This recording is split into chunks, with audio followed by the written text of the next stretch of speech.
Évidemment. Et dans votre besace, quel programme vous avez retenu pour ce soir? Alors, on ne s'était pas parlé avec Bertrand, mais on va continuer à parler de foot, évidemment, puisque les Bleus sont réunis, donc, comme vous le disiez, Bertrand, à Clairefontaine pour préparer cet Euro, sous la houlette donc, du grand chef Didier Deschamps.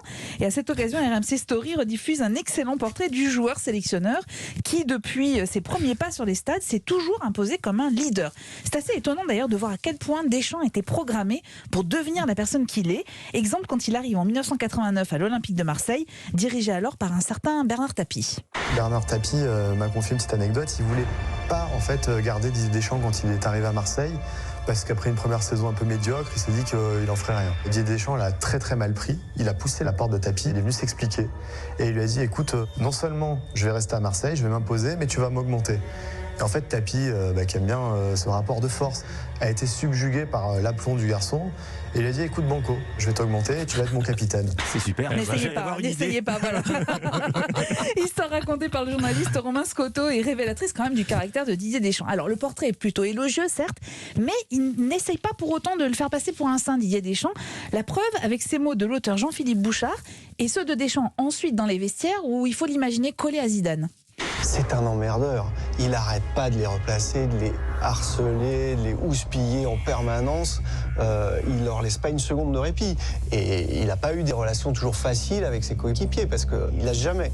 Ziz, tu vois toi aussi les coups francs côté gauche, tu aimes bien les mettre, hein? Du côté gauche, quand il dit que Lisa doit tirer, toi aussi tu peux les mettre. De temps en temps, Parce que son des trajectoires de l'autre côté, inversé, Manu qui peut la mettre en train, hein, Yuri? Il arrête pas de l'embêter. Deschamps le conquérant, Deschamps le leader, l'homme capable de fédérer un groupe, de pousser ses hommes à faire toujours mieux.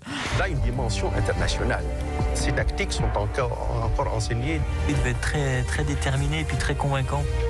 Il a créé la légende et nous y croyons toujours.